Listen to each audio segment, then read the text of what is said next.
வணக்கம் மக்களே, GK tax அன்புடன் வரவேற்கிறேன். இந்த வீடியோவில் நம்ம என்ன பார்க்க போறோம்னா, இன்னைக்கு சனிக்கிழமை கமல் சார் எபிசோடு. இன்னைக்கு ஒரு எவிக்ஷன் இருக்கு.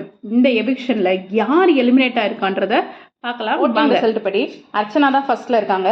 செகண்ட் வந்து விசித்ரா, தேர்ட் தினேஷ், ஃபோர்த் வந்து மணி, ஃபிஃப்த்து விஜய் வர்மா, சிக்ஸ்த்து மாயா, லாஸ்ட்டாக தான் பூர்ணிமா இருந்தாங்க. நேற்று பணப்பெட்டியோட வெளியே போயிட்டாங்க. பட் லாஸ்ட்டாக இருக்கிறது மாயா தான்.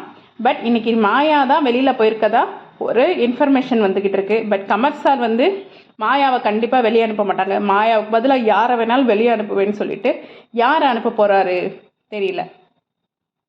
செகண்ட் வீக்கு வெளியேற வேண்டிய மாயா பவா சார் வெளியேறினதுனால அன்னைக்கு வந்து எவிக்ஷனை கேன்சல் பண்ணிட்டாங்க. அதனால அதுலேருந்து எஸ்கேப் ஆகி இப்போ ஃபைனல் வரைக்கும் அவங்க வந்துட்டாங்க.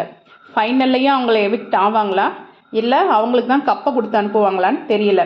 அதுக்கப்புறமா விசித்ரா மேம் வெளியே அனுப்பிச்சிட்டதா ஒரு நியூஸ் போய்கிட்டே இருக்கு. அது எந்த அளவுக்கு உண்மைன்னு தெரியல. இன்னைக்கு நைட்டு கமல் சார் எபிசோடில் தான் நம்ம ஃபுல்லாக டீட்டெயிலாக பார்க்க முடியும். அது வரைக்கும் வெயிட் பண்ணலாம். மாயா போனால் நல்லா இருக்கும்னு நினைக்கிறவங்கெல்லாம் கமெண்ட் பண்ணுங்க.